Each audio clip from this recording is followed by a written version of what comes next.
Warning for the warning.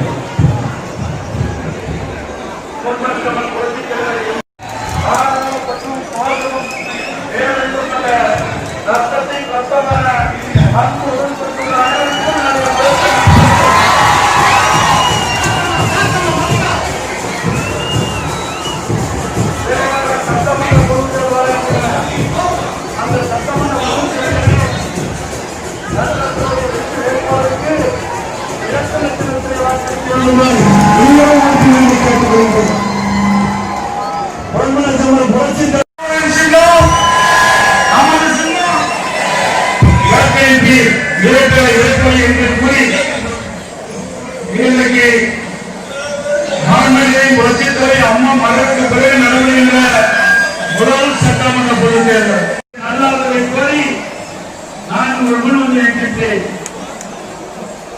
எப்பொழுது என் முன் நிற்கின்றீர்கள் அத்தனை பேரும் நாட்டு மக்கள் முதலமைச்சர் மக்களோடு முதலமைச்சர் மக்கள் என்ன ஆணையிடுகிறார்களோ அந்த ஆணை நிறைவேற்றுவதுதான் அம்மாவுடைய அரசினுடைய நிலைப்பாடு. அதைத்தான் நான் இன்றைக்கு இந்த கோவை மாநகரமே குளிர்ந்தவருக்கு மக்களும் கடலோடு காட்சியளிக்கின்றது. அனைத்து இந்திய அண்ணா சிறப்பான கூட்டத்தை ஏற்பாடு செய்த மாவட்ட கழகத்துடைய செயலாளர், இந்த தொகுதியுடைய சட்டமன்ற உறுப்பினர்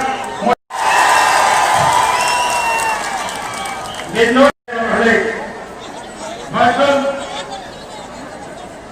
இணை செயலாளர் தொகுதி திருமதி மணிமேகலை அவர்களே, டி கே விஸ்வநாதன் அவர்களே, கண்ணீர் அவர்களே, டி தர்மராஜ் அவர்களே, டி சத்யநாராயணன் அவர்களே, கழகத்திலே பல்வேறு பொறுப்புகள் இருக்கின்ற நிர்வாகிகள், கழக உடன்பிறப்புகளை, பெரியோர்களே, தாய்மார்களே, வாக்காளர்களே, தொழிலாளர்களே, வியாபாரர்களே, பத்திரிகையாளர்களே, ஊடகங்களே, அத்தனை பேருக்கும் என்னுடைய வணக்கம், நன்றி கலந்த வணக்கம். இன்றைக்கு திராவிட முன்னேற்ற கழகத்துடைய தலைவர் இந்த ஒரு நாடகத்தை அரங்கேற்றினார் திரு ஸ்டாலின். அப்போது மக்கள் கிராம சபை கூட்டம் என்ற ஒரு கூட்டத்தை கூட்டி அப்போதை பெண்களை அழைத்து வந்து முன்னே அமர வைத்து திராவிட முன்னேற்ற கழகத்தை சேர்ந்த நிர்வாகிகள் அந்த பெண்மணிகளுக்கு சொல்லிக் கொடுத்து அவர் என்ன சொன்னாரோ அந்த பெண்மணி அதையே அப்படி திரு ஸ்டாலின் முன்னாலே பேசிய பேச்சு அனைத்து தொலைக்காட்சியில் வந்திருக்கிறது. இங்கே கூட இப்பொழுது அண்மையில் நடைபெற்ற சம்பவம் 2019 போல மக்களை ஏமாற்றுவதற்காக திரு ஸ்டாலின் அவர்கள் மக்கள் கிராம சபை நாடகத்தை அரங்கேற்றினார். அந்த மக்கள் கிராம சபை கூட்டத்திலே ஒரு பெண்மணி எழுந்து ஸ்டாலின் அவர்களே, உங்களுடைய ஆட்சி காலத்திலே என்ன திட்டத்தை நிறைவேற்றீர்கள், அதனால் மக்களுக்கு என்ன நன்மை கிடைத்தது அப்படி என்று ஒரு கேள்வி எழுப்பினார். உடனடியாக ஒரு தலைவர் கலந்து ஒரு கூட்டத்தை ஏற்பாடு செய்தால் அதில் யாராவது கோபதாபம் வந்தால் ஏதாவது அவருடைய ஆட்சி காலத்தை செய்ய தவறிவிட்டால் அதை தலைவருடைய கவனத்தில் கொண்டு வந்தால் மொத்தமாக பேசி சமாதானப்படுத்தி நாங்கள் மீண்டும் ஆட்சிக்கு வருகிற எண்ணம் எங்களுக்கு இருக்கிறது. அப்படி வந்தால் இதை செய்வோம் என்று சொல்லியிருந்தால் அது தலைவருக்கு பொருந்தும். தலைவருக்கு தகுதியில்லாத ஒரு தலைவர் திராவிட முன்னேற்ற கழக தலைவர் ஒரு நாளையும் தெரியாது. அந்த பெண்மணி மக்கள் கிராம சபை கூட்டம் நடந்துச்சு. வேறு எண்ணங்களை நம்முடைய பிரச்சனைகளை அங்கே போய் சொன்னால் நமக்கு பரிகாரம் கிடைக்க வேண்டும் பேசி நாடாளுமன்றத்தை பொருட்படுத்தீங்களா கிடையாது. நிதி பெறுவதற்கு ஏதாவது பொருட்படுத்தீங்களா கிடையாது. புதிய தொழிற்சாலை இந்த கோவை மாநகரம் ஒரு தொழில் கோவை மாவட்டம் இடைநிறுத்த முடியாத இடம் இருக்கின்ற மாவட்டம் எங்காவது திராவிட முன்னேற்ற கழக கட்சிக்காரருக்கோ நிர்வாகிக்கோ இடஒதுக்க முடியாத இடத்தை பார்த்து திமுக வந்து நாட்டையே பட்டா போட்டுவாங்க. ஆகவே இந்த தேர்தலில் விழிப்போடு இருந்து மக்கள் வாக்களிக்கிறது. ஒரு நல்ல ஆட்சி தொடர்ந்து கொண்டிருக்கிறது. இன்றைக்கு தமிழகத்தில் ஜாதி சண்டை கிடையாது, நல சண்டை கிடையாது. இன்றைக்கு அம்மா புரட்சித் தலைவர் எம்ஜிஆர் அவர்கள் மதத்தின் அடிப்படையில் ஆட்சியில்லை, ஜாதியின் அடிப்படையில் ஆட்சியில்லை. ஆண் ஜாதி பெண் ஜாதி இரண்டே ஜாதி தான் பார்த்தார். அதே வழியில் அம்மாவுடைய செயல்படுத்தப்படுகிறது. இன்றைக்கு தமிழ் மொழியில் இருந்த ஒவ்வொருவருக்கும் பாதுகாப்பு அளிக்கிற ஒரே அரசாங்கம் நாங்கள் அம்மாவுடைய அரசாங்கம். இந்திய அளவிலே நீங்கள் பார்க்கின்ற பொழுது இன்றைக்கு அமைதி பூங்காவாக விலகிக்கொண்ட மாநிலம் தமிழ்நாடு. அப்படிப்பட்ட மாநிலத்தில் இப்படிப்பட்ட ஒரு ஆட்சிக்கு வந்தா நாடு திராவிட முன்னேற்ற கழக ஆட்சியே உங்களுக்கு நன்றாக தெரியும். நீங்க கோவையிலிருந்து சென்னைக்கு திராவிட முன்னேற்ற கழகத்தை சேர்ந்த ஒன்றிய செயலாளர் நிர்வாகிகள் அந்த பெண்மணி காவல் நிலையத்தில் புகார் செய்து வழக்கு பதிவு செய்து அந்த திராவிட முன்னேற்ற கழக நிர்வாகிகள் சிறையிலே அடைக்கப்பட்டார்கள். இந்த கோவை மாவட்டத்திலே பெரம்பலூர் மாவட்டத்திலே மலர் நிலையத்திலே போது முன்னாள் மாவட்ட கவுன்சிலர் திமுக முன்னாள் மாவட்ட கவுன்சிலர் ஒரு பெண்மணியை அடிக்கின்ற காட்சி எல்லா தொலைக்காட்சியிலும் வந்தது. இதெல்லாம் நாங்கள் வேண்டும் இட்டு கட்டி பேச வேண்டிய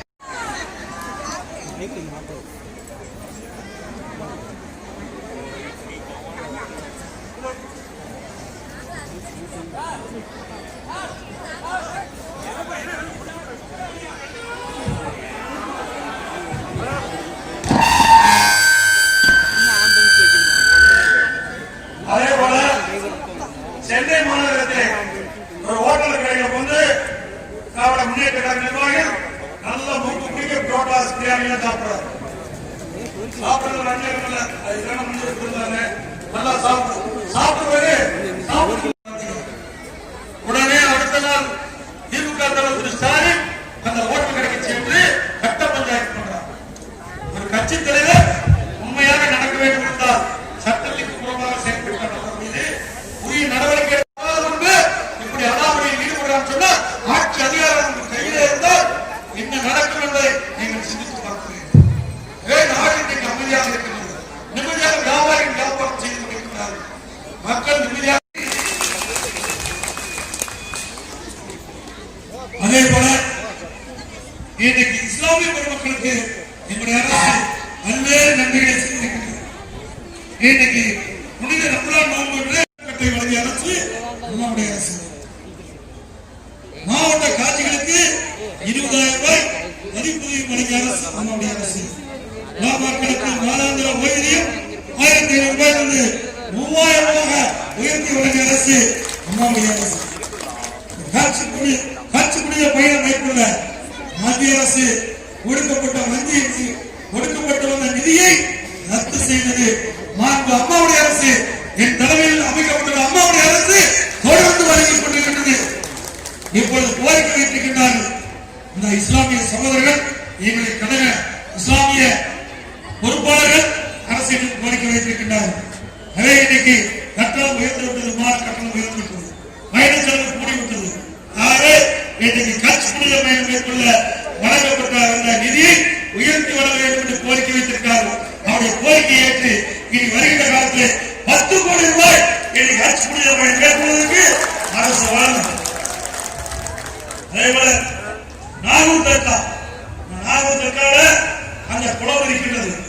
அந்த குளம் ஏற்கனவே ரசித்தவரை அம்மா இருக்கின்ற பொழுது அந்த ஒரு சிறப்பு நாகூர் தர்காவுக்கு சென்று அங்கே பார்வையிட்ட பொழுது அங்கே இருக்கின்ற இஸ்லாமிய பெருமக்கள் கோரிக்கை வைத்தார்கள், நிதி ஒதுக்கீடு செஞ்சு அந்த குளக்கரையை சீர் செய்வார் என்ற நற்செய்தி இந்த நேரத்தில் தெரிவிக்கிறேன்.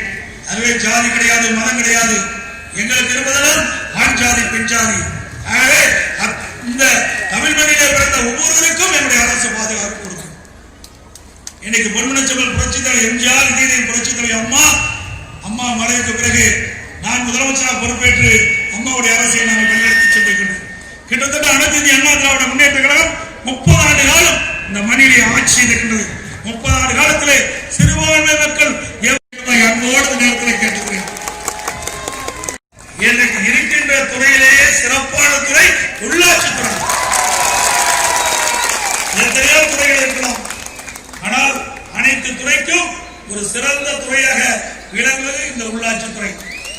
சொன்னால் அன்றாட தேவை மக்களுடைய அன்றாட தேவைகளை பூர்த்தி செய்கின்ற ஒரே துறை உள்ளாட்சித்துறை.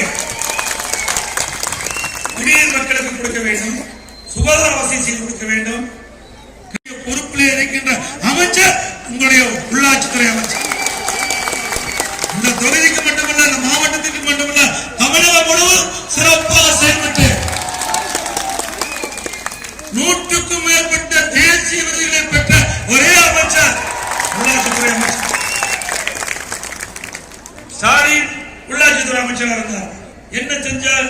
எத்தனை தேசிய விருதுகளை பெற்றார் கேட்டா கோபம் வந்துட்டு உடனே உள்ளாட்சித்துறை அமைச்சர் இதை செய்தார், அதை செய்யாத இருக்கிறதுக்கே முதலமைச்சர் அவங்க அமைச்சராக செய்யறதுக்கு தானே அமைச்சராக இருக்காரு. ஒரு ரோடு போடுறதுக்கு அமைச்சராக இருக்காரு, குடிநீரை கொண்டு வருவதற்கு அமைச்சராக இருக்காரு, சாலை வசதி கொடுக்க அமைச்சராக இருக்காரு. அதே மக்களை தேவைகளை பூர்த்தி செய்வதற்கு தான் அந்த உள்ளாட்சித்துறையை கொடுத்திருக்கின்றது.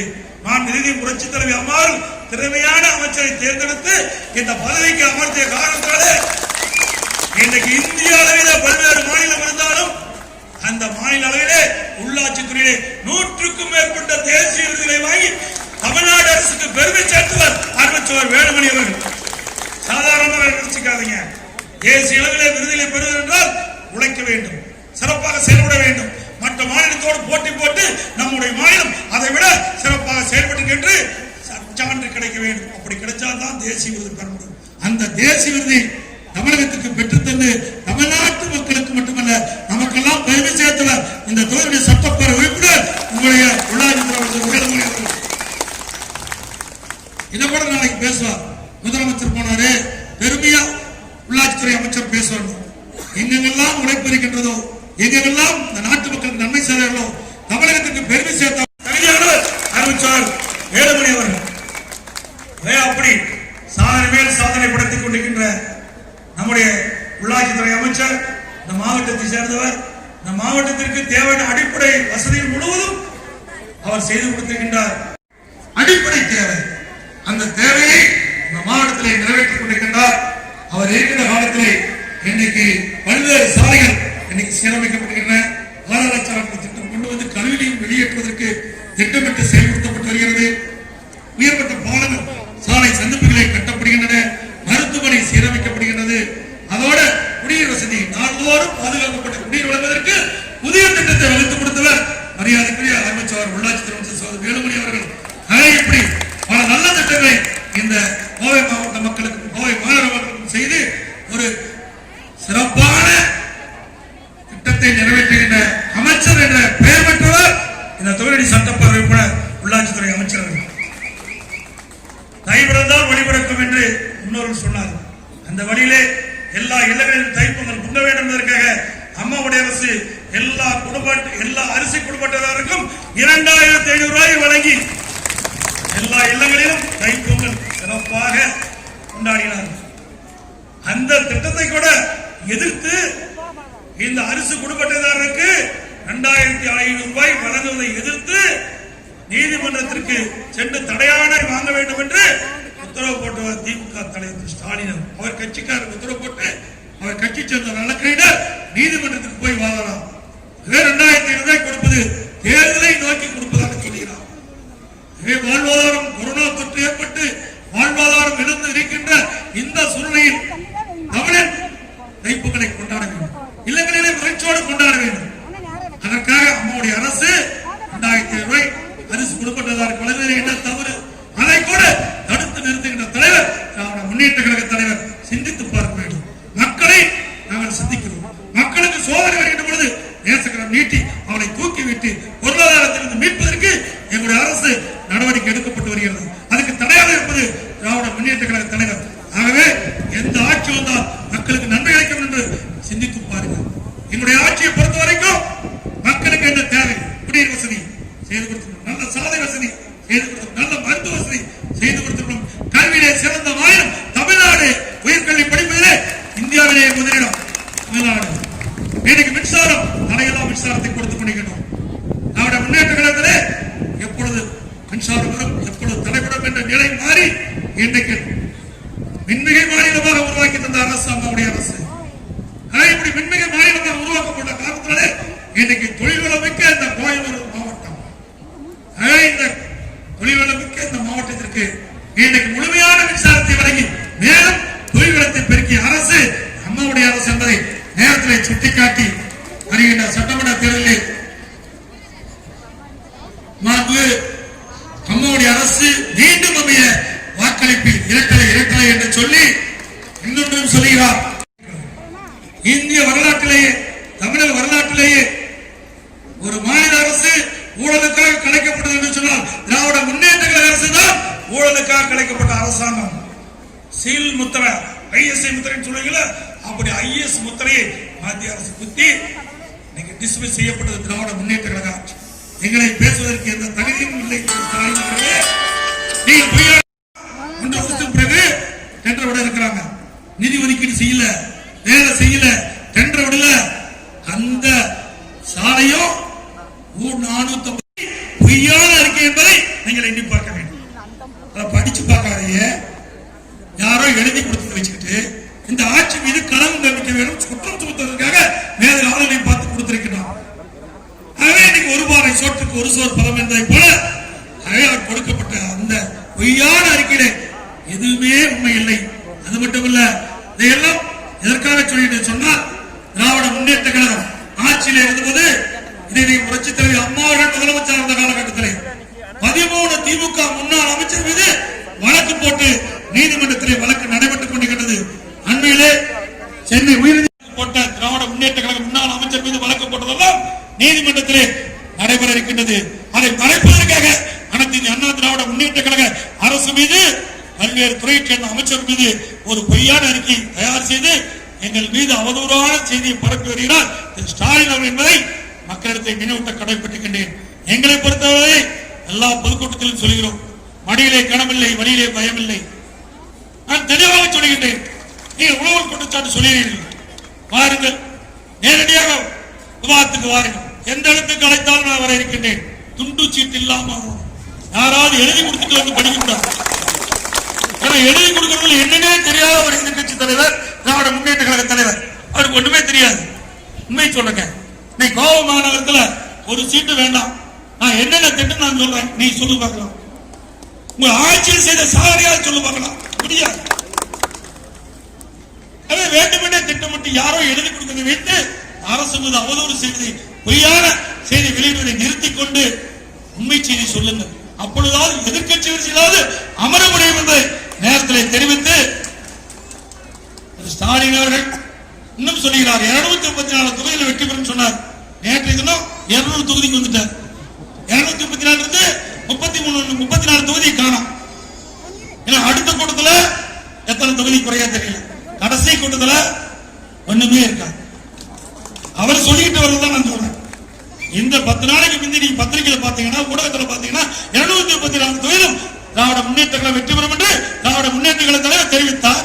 நேற்றைய தினம் இன்றைய காலையில பத்திரிகை பார்க்கும்போது 200 தொகுதியில் நாங்கள் வெற்றி பெறுவோம் அப்படின்னு அவர் பேட்டி கொடுக்கிறார். அப்படின்னா இந்த 10 நாள்ல 34 தொகுதி காணாம போச்சு. இன்னும் அடுத்த ஒரு 10 நாள்ல ஒரு 50 தொகுதி, அதுக்கு அடுத்த நாள் 50 தொகுதி, அதுக்கு அடுத்தது ஒண்ணுமே இல்லாத போயிடும்.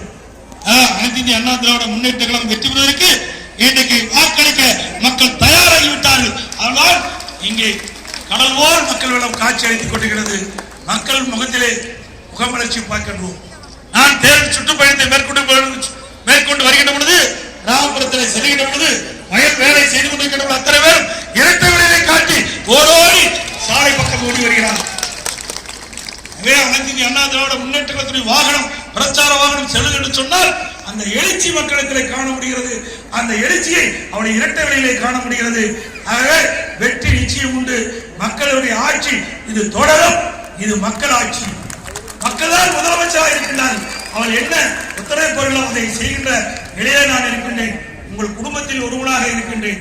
உங்கள் குடும்பத்தில் ஒரு முதலமைச்சராக இருந்தால் எப்படி மகிழ்ச்சி கொள்வீர்களோ அதை போல் குடும்பத்திலே ஒருவனாக இருந்து பணியாற்றிக் கொண்டிருக்கின்றேன். ஒரு விவசாய குடும்பத்திலே பிறந்து வளர்ந்து இன்றைக்கு கீழ்நிலையிலிருந்து உயர்ந்த நிலைக்கு வர வேண்டும் என்று சொன்னால் எவ்வளவு கடின உழைப்பு இருக்கிறது என்பதை நீங்கள் எண்ணி பார்க்க வேண்டும். உழைத்து இந்த உயர்ந்த நிலைக்கு வந்திருக்கின்றேன்.